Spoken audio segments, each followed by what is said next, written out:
እየሰማችሁ ነው? ኑሯችን በጌርጌሴኖን ነው። ጌርጌሴኖን ላይ ፍቅር የለም። ጌርጌሴኖን ላይ ሰው የለም። ሰው የሚመስል ነው ያለው። ጌርጌሴኖን ላይ እምነት የለም። ጌርጌሴኖን ላይ ተራ ሰራተኞች ከበጎችና ከከብቶች ጋር የሚኖሩ ለዛውም ደግሞ እሪያ የሚጠብቁ አሳማ የሚጠብቁ ናቸው። ጌርጌሴኖን ላይ የአሳማዎች መኖሪያ ቦታ ነው። ጌርጌሴኖን ላይ ብቻውን እየጮኸ የሚኖር ሰው ነው። ይጮሃል፣ ማንም አያደምጠውም። አሁን ሰማለን እናያለን። እዚህ ሀገር ያለው በተለያየ አይነት መንገድ የሀገሬ ጉዳይ ያገባኛል እያለ ይጮሃል ይጮሃል ይጮሃል ይጮሃል፣ ግን የሚሰማ የለም። እንድንጮህ ይፈቅዱልናል፣ ግን ማንም አይሰማ።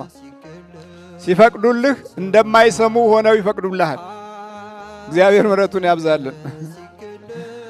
እንዳይሰሙ ሆነው ይፈቅዱልሃል። ለምን? የምንኖረው በጌርጌሴኖን ውስጥ ነው።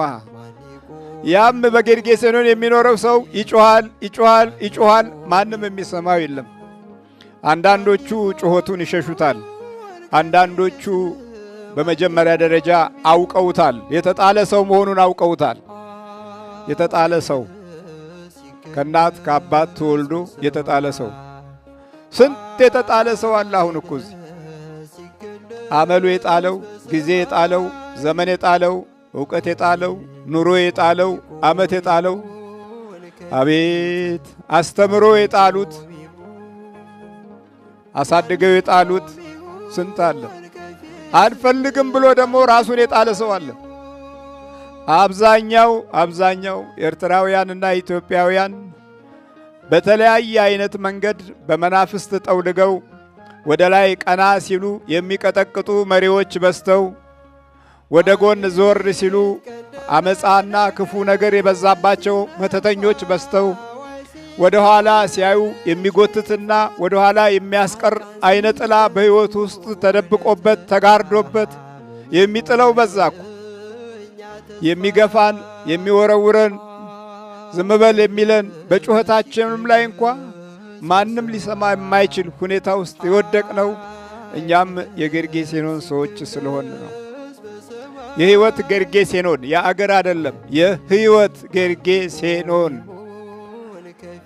ወገን ያጣበት ዘመን፣ አንዱን አንዱ የሚያግዝበት ሳይሆን አንዱን አንዱ የሚጥልበት ዘመን፣ ከቀደመ ወደ ኋላ የሚጎተትበት ዘመን፣ በትምህርትና በእውቀት ደረጃ ብዙ 100,000 ጊዜ የማሉ ምሁራኖችና በሀገር ደረጃም እንደዚሁ ትልቅ ደረጃ ላይ እናደርሳለን የሚሉ ሀያላኖች ነበሩን። ግን አላዋጡንም። ወደምንፈልገው መንገድና እውነት ሊመራ የሚችል ልብ፣ ሕይወት፣ ጊዜ፣ ዘመን አላገኘንም። ያወሩትን ያህል መሆን ያልቻሉ ስለሆኑ አንዱን አንዱ እየገፋው፣ አንዱን አንዱ እየጣለው፣ አንዱን አንዱ እየሰበረው፣ አንዱን አንዱ እያሰረው፣ አንዱን አንዱ እየገደለው ምሁርነትም አዋቂነትም ትልቅነትም መከነና ሁሉም በጌርጌሴኖን ላይ ይኖራል። ጌርጌሴኖን ላይ ያለ ሕዝብ ምንጊዜም አያድግም። በጌርጌሴኖን ላይ ያለ ሕዝብ ምንጊዜም ለመስማት እድል የለውም። ማን እስኪመጣ ድረስ ጌታ እስኪጎበኝ አምላካችን መድኃኒታችን የድንግል ማርያም ልጅ ኢየሱስ ክርስቶስ ከፊታችን እስኪቆም ድረስ አንፋቀርም በእውነት። ምክንያቱም ውስጥ ያለው ጠላታችን በከፍተኛ ሁኔታ አንደኛ ስብዕናን ይዋጋል፣ ሁለተኛ ነፍስህን ይዋጋል፣ ሶስተኛ ኑሮህን ይዋጋል፣ አራተኛ ታሪክህን ይዋጋል፣ አምስተኛ ጊዜህን ይዋጋል። አየህ፣ የማይዋጋው ነገር የለም። የመንፈስ ዓለም ስለሆነ እንዴት እያንዳንዷ ሰዓት በሱ ዘንድ ስራ ላይ ናት። ይህንንም ምስኪን ሰው የምናየው ስራ ላይ የሆነ እርኩስ መንፈስ ነው። ቅዱስ አይደለም፣ እርኩስ መንፈስ ነው። እኔ ጋር አይነ ጥላ አለ፣ ግን እርኩስ አይደለም ማለት አትችልም። ምንድነው ያለው? ታዲያ ቅዱስ የሆነ ሐሳብ እንዴት ማምጣት እንችላለን? እንደ ሀገርም እንደ ሕዝብም ይሄ ያለብን እንዲህ ማሰብ አንችልም።